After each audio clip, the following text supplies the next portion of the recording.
Thurston County, mission year 2023. My crew and I have been assembled to investigate the important nonprofit sector, to find the untold stories and distribute the video to you, to provide the information that will build a stronger community.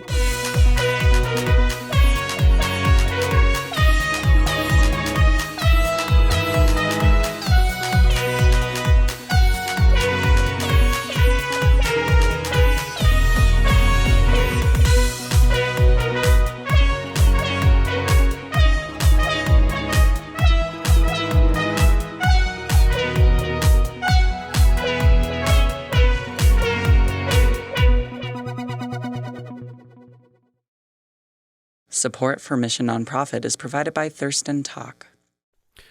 This program is provided in the public interest by Thurston Community Media. More information at TCMedia.org.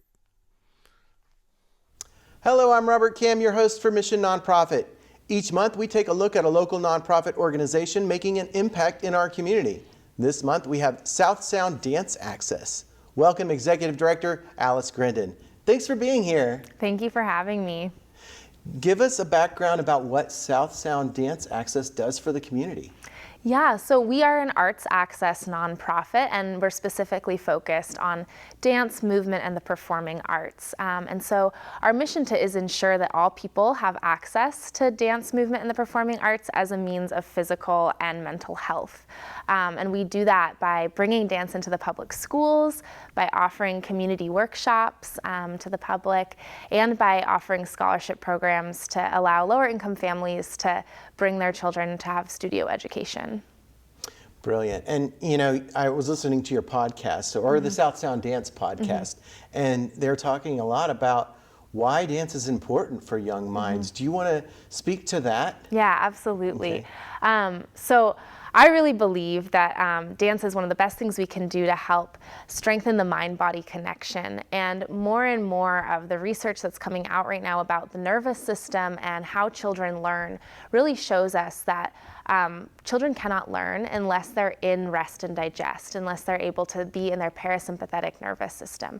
One of the quickest and fastest ways to help access that is through the body and through movement. So when we bring dance into the schools, or when we enable more children to access dance, we're helping them settle their nervous systems, we're helping them connect their minds and their bodies, and that's making their brains receptive to learning and putting them in a state where they're going to be even stronger learners in the classroom for all of the subjects beyond just the arts, but also for their math and their science education.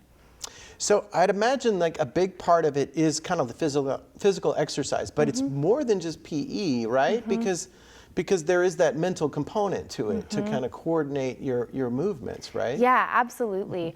You know, dance more so than like doing an exercise regimen really engages the memory. You have to use your memory to remember what steps come next, and as you're doing that, the mind and the body are talking to one another. This step comes next, translating that into the body to do this movement next. And that pathway building in the neural pathways is so good for our children and for people of all ages. I always say when I'm teaching adult classes that it's great Alzheimer's prevention, and it really is. And then beyond that, so we teach using what's called brain-compatible dance education, and that's a pedagogy that was created by a woman named Anne Green Gilbert up in Seattle. And her pedagogy, creative dance, brain-compatible dance education, has been taught all over the world in schools and hospitals, in like fitness centers. I mean, all different kinds of places have used that pedagogy. And it's really focused on mind-body connection and on the developmental stages that our brain goes through, first in the womb and then once we're born as toddlers. And so one of the foundations of that pedagogy is called the brain dance, and that's a warm-up that walks you through the 8 Britannia fundamentals, and those are the 8 movement patterns that we go through as our brain is developing in utero, and then again once we're born. And so we do this warm-up walking through those 8 patterns using just different movement to get us into those patterns. They're things like breath, tactile, core distal movement, moving from your center to your edges, and there's 8 of them. And so we do that warm-up to begin having that brain talking to the body and to nurture that brain development. And then the approach is all concept-based. So we're teaching movement while learning movement concepts, things like relationships in space. So over, under, in and out, beside, between, those are relationships in space, right? Or learning about time and tempo, learning about self space versus general space. These are just a few concepts. There's many. And that kind of conceptual based learning, those concepts directly translate to the same concepts that children are learning in their classroom education in school. And so they're getting to learn through their bodies some of the same concepts that they're learning in the classroom. And so it really reinforces that learning and nice. Supports it. All right. And so with the little kids, you're not necessarily teaching them tap or ballet, but you use the term creative movement. So do you want to describe, I mean, you kind of went over it a little bit, but what would you do with these young kids in a creative movement class? Yeah, so creative dance probably most closely resembles modern dance if we're thinking about a type of a style of dance. But it is a little more open-ended than that. So we would start with the brain dance, which is kind of a set warm-up. And then we would explore whatever our concept of the week is using kind of structured improvisation. So it looks kind of like a movement game, basically, but it's teaching the specific concept that we're working on and allowing children to move whatever way they naturally do with some prompts and some kind of scaffolding. And so we might use descriptive locomotor and non-locomotor words like glide through general, let's say we were learning about space, self-space and general space. Self-space is like your personal bubble, right, that we all get taught in kindergarten, stay in your personal bubble, and general space being the whole room. And so we might say something like glide through general space. That's a descriptive word, but there's lots of ways that a kid can interpret what glide means and figure out how to glide in their body, right? And then we might say poke in general space, and they're poking the space around them using different body parts, right? So we use really descriptive words to kind of give some scaffolding to, and then whatever movement comes out is what comes out. And then we do take some time to learn some basic foundational dance steps too. And so we do a mix of different styles when we're teaching those dance steps. So we'll teach a little bit of ballet, a little bit of modern dance, a little bit of hip hop. And so we bring some of that in as well. And then another really key component of creative dance is giving the kids time to make dance themselves. So we'll give them, similar to structured improv, we'll give them sort of a structure, like a set of rules. Make a dance that includes this, this, and this, right? Or and it's always connected to the concept of the week. And so then they'll work in small groups to make some short little phrase that they then share with each other. And so it's also a time for them to create themselves. I love it. I mean, to give the kids the creative options, you know, and I love just giving them a word and see what happens. It sounds Absolutely, neat. yeah. So yeah, and I can see how it would exercise the brain and the body because of that, you know, just exercising your creative, you know, functions and stuff. So, and then you build on that by giving them a little bit of backgrounds in various dance techniques as well. So, Yeah, so they then- have steps to build on, you know, Gotcha. and to use. Yeah, so it's definitely a mix of sort of improvisation, what comes out naturally, and giving some of that technique foundation. Yeah. And so you're kind of based out of South Sound Dance, and you teach there.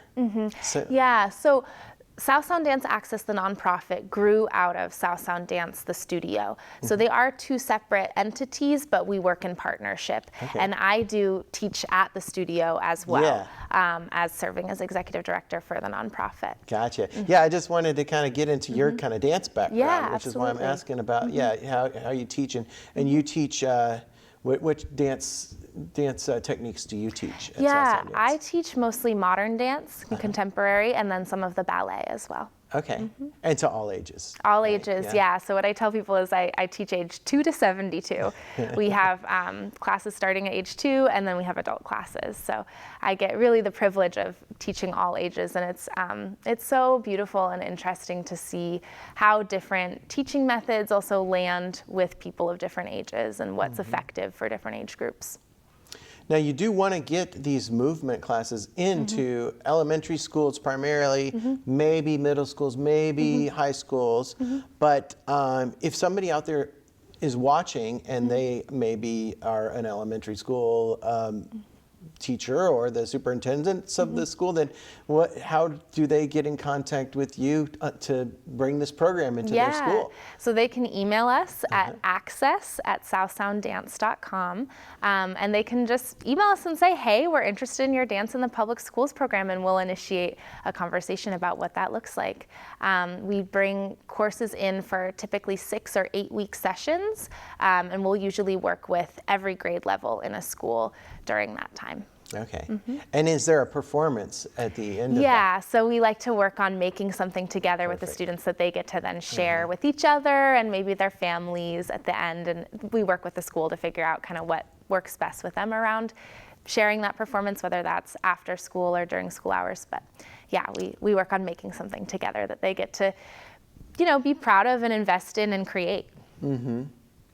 And so you do the training in the schools. You may have a program. You may just kind of do a one-off. Sometimes maybe do you do just kind of a visit? We will offer trial classes as a one-off so that schools can kind of see what our classes are like and what we offer. But really, we like to do these longer-term sort of residency-style workshops, right? That are 6 weeks or 8 weeks, so that we get to really dig into the material more and share more depth with the students.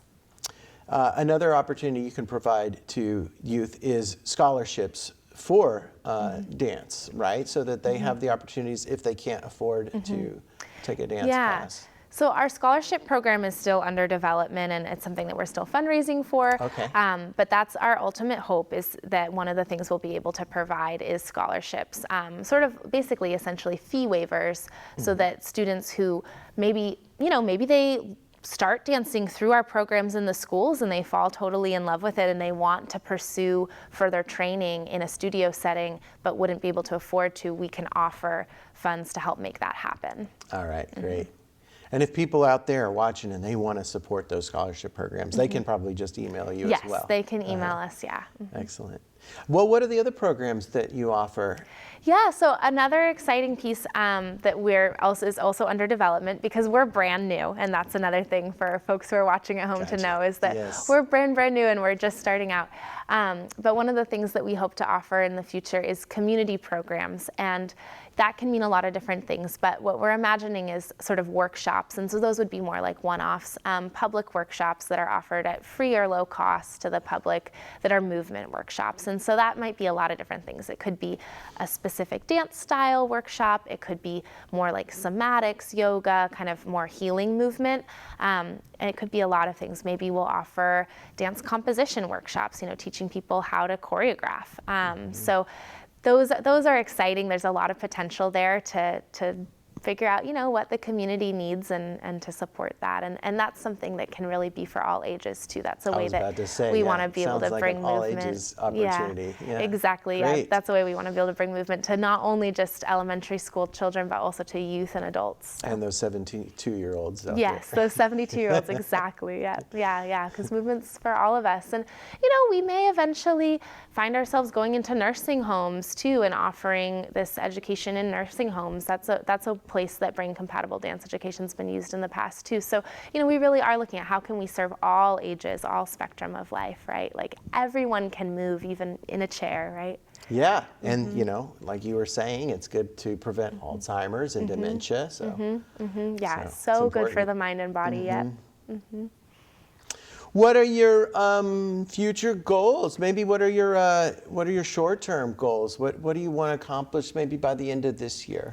Yeah, by the end of this year, we would love to have piloted our school program in a few more elementary schools, maybe in about 5 more elementary schools. That would be fantastic. And then to host probably at least 1 or 2 of our community workshops would be really great. So just, starting off small, but I think it has a big impact. What do you think your service area is? Is it broader than Thurston County? Because it's South Sound Dance Access. Yeah. Where do you draw the geographical boundaries Right. at? So right now it is Thurston County because that's where we are. But we really do imagine that we might grow to service Mason, Lewis, Pierce, depending on what the community need is and the rate that we are able to build organizational capacity to service those areas. And so if there's a want and a need for it in the greater South Sound beyond Thurston, we want to be able to show up for that need. All right. Do you have an idea for your long-term goals, your long-term plan? Where do you see it 10 years from now? Yeah, oh my gosh, 10 years from now, I would love to see creative dance in all of the elementary schools in our county. I would love to see us bringing creative dance into elementary schools in the surrounding counties. I would love to see us offering regular community workshops that were kind of a household name in Thurston County that people know. Oh, South Sound Dance Access, that's a place that I can go to do movement. And where people are starting to understand better through the work we're doing the importance of movement and the importance of the mind-body connection. We should go over how people can get in contact with you. We've talked about the email address, which is access@southsounddance.com. Access@southsounddance.com. You're also on South Sound Dance's website, which is southsounddance.com. Then they also have a Facebook and an Instagram that people can find information about South Sound Dance Access. Yes. Exactly. So those are Instagram and Facebook at South Sound Dance, correct? Correct, yeah. Excellent. And we just started the nonprofit's own Instagram, which is at South Sound Dance Access. Okay. So it's just well, our that's name. helpful to know. Okay, good. Yeah. So that's Instagram. All right.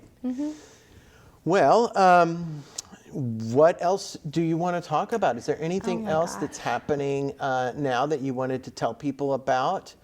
I'm pretty sure you want people out there to contact you if they want to donate or if they are an administrator at a school that would love to see this program, so they can do that by email. Yeah, absolutely. Yeah. If you're a school administrator or a classroom teacher and you want to see this brought into your school, reach out to us via email. We'd love to work with you. And if you're interested in supporting us financially, you can reach out via email as well, and we have ways that you can do that. We're just so excited to be starting off and bringing these tools to the community. So anyone who's interested in engaging with us in any way should reach out. And that includes too, if you're a dance educator and you are looking for ways that you can share those gifts, we're looking for more people to work with too. So reach out and we can get to know you more and find out about, your background. But we're just growing and making connections, and also trying to collaborate with other organizations that do similar work or who also serve youth and families. And so any other community organizations that do that work and see ways that we could potentially work together should also reach out for sure. You just said together. I bet they're a great organization to reach out to. That's a great point. There are a lot of nonprofits in the area. I can vouch for that. Yes, you can. So great. I hope they all contact you and we see, lots of activity from it. So, thank you. Thanks for being on the show, and thanks for everything that you do for the community here. Thank you. Thanks for having us. All right. That's all we have for you today. If you'd like to learn more about South Sound Dance Access, you can contact them via email at access@southsounddance.com. You can also find them online at southsounddance.com. Navigate through programs. You can find them on Facebook and Instagram at South Sound Dance, and on Instagram at South Sound Dance Access. Thanks for watching. See you next time.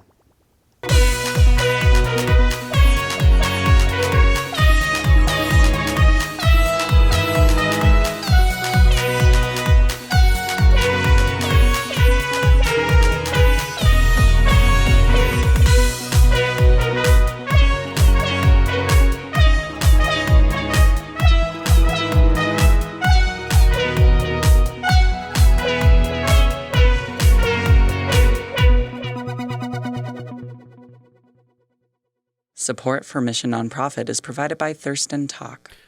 This program is provided in the public interest by Thurston Community Media. More information at tcmedia.org.